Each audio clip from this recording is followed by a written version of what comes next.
You think mythological weapons are just cool props? Wrong. A divine weapon is not decoration. It's a civilization's power theory made physical. It's what a culture believes can truly decide life, death, and fate. And when you compare Norse and Greek mythology, you're not comparing two sets of gods. You're comparing two philosophies. Greek relics feel like government, authority, control, laws, and cosmic hierarchy. Norse relics feel like survival, war tools forged for a world that is guaranteed to collapse. So today we're doing a straight power battle, Norse versus Greek divine weapons. Which myth has the strongest relics? But we're not judging by who looks cooler. We're judging by what actually wins fights and ends worlds. We'll go through 4 rounds. Round 1, raw destruction. How much can the weapon erase? Round 2, combat reliability. Can it win when it gets close and ugly? Round 3, rule-breaking power. Does it change the rules of reality? Round 4, final scenario. 1 battlefield, 1 verdict. And yes, I'll give you a final winner. But the scary part is this. The strongest relic might not be the one that hits hardest. It might be the one that makes fighting pointless.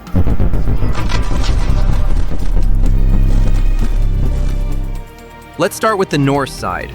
Norse relics feel like they were designed by people who believed the universe is violent, winter is eternal, and the end is already scheduled. The Norse don't forge weapons to look divine. They forge weapons because something out there wants to eat everything. Mjölnir, Thor's hammer, isn't just a weapon, it's a guarantee. It returns, it hits, it protects. It is reliability turned into a myth. Then there's Gungnir, Odin's spear. The mythic idea behind it is simple and terrifying. A perfect strike. A weapon that does not miss, because Odin doesn't just fight, he decides outcomes. And in Norse myth, some of the scariest relics aren't even weapons in the normal sense. Take Gleipnir, the magical binding used to restrain Fenrir, the wolf destined to kill Odin. That isn't a sword, it isn't a hammer, it's control, the idea that you can defeat apocalypse by restraining it. Norse relics are forged for one purpose, to delay the end, or to die fighting it. Now Greek relics. Greek weapons feel like they belong in a cosmic empire. Zeus's Thunderbolt is the classic. But understand what it represents. Not just lightning, legitimacy. Zeus didn't win the universe by punching harder, he won by becoming the king of the sky. The Thunderbolt is the signature of that order. Poseidon's Trident is less about a sharp stick and more about a terrifying concept, dominion over the sea.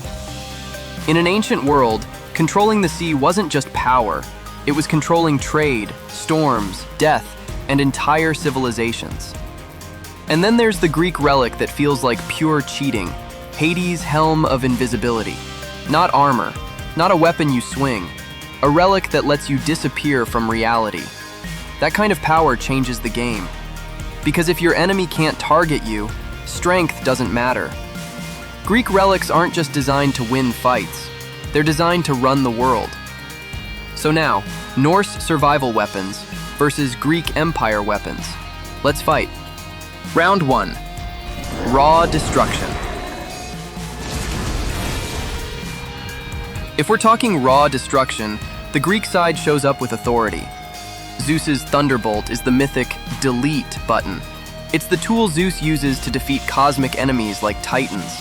That's not battlefield damage, that's end of an era damage. Poseidon's Trident, in many retellings, is linked to storms and earthquakes. It implies you can disturb the foundation of the world itself. That's the kind of weapon that doesn't just kill you, it ruins your civilization's coastline. Now the Norse side. Mjölnir is a pure demolition tool. If you want to smash an enemy physically into non-existence, it's one of the most consistent myth weapons ever described. It wins by contact. But in raw scale, Greek myth tends to go cosmic government. Norse tends to go frontline apocalypse. Round 1 verdict. Winner in raw cosmic destruction. Greece, Thunderbolt takes the crown. Round 2. Combat reliability. This is where the Norse take revenge. Greek relics are terrifying, but many of them feel like they belong to gods who can afford to be dramatic. Norse weapons are built for constant war. The Norse gods don't live in a stable universe. They live in a universe that wants to collapse. Mjölnir is the definition of reliable violence. Close range, high impact, returns to the hand, always ready. This is the weapon you want when you're surrounded, exhausted, and still have to win. Gungnir also matters here, because a spear with perfect accuracy is deadly in any combat scenario. Greek weapons can win fights, yes, but the Norse arsenal is designed to win fights repeatedly, like a war machine. Round 2 verdict: winner in combat reliability, Norse. Round 3, rule-breaking power. Now we get to the round that decides the real winner. Because the strongest relic isn't the one with the biggest explosion, it's the one that makes your enemy's strength irrelevant. On the Greek side, that's Hades' Helm of Invisibility. Invisibility isn't stealth, it's untargetability. It turns combat into a horror movie for your opponent. And the Aegis, Zeus/Athena's divine shield, represents another kind of rule power: terror and protection. Not just blocking attacks, but projecting dominance. On the Norse side, the most shocking rule breaker is Gleipnir. Think about what Gleipnir represents: a binding that restrains a world-ending monster using concepts that don't sound like weapons. Silence, breath, a cat's footfall, a woman's beard. It's the mythic equivalent of saying, your apocalypse isn't defeated by bigger swords, it's defeated by constraints you don't understand. So which is more broken, invisibility or binding fate? Here's the brutal answer. Invisibility helps you avoid the fight. Gleipnir tries to prevent the end of the world itself. Round 3 verdict, tie, because they break the rules in different ways. Greek wins in combat cheating. Norse wins in fate control. Round 4, final scenario, one battlefield, one verdict. All right, final scenario. A single battlefield, a shattered land under storm clouds. No allies, no armies, just relics and their wielders. The Greek strategy is clear: dominate from above, Thunderbolt to erase, Trident to destabilize the world, Invisibility to control positioning. The Norse strategy is also clear: close the distance and end it. Mjölnir is not a theory, it's a conclusion.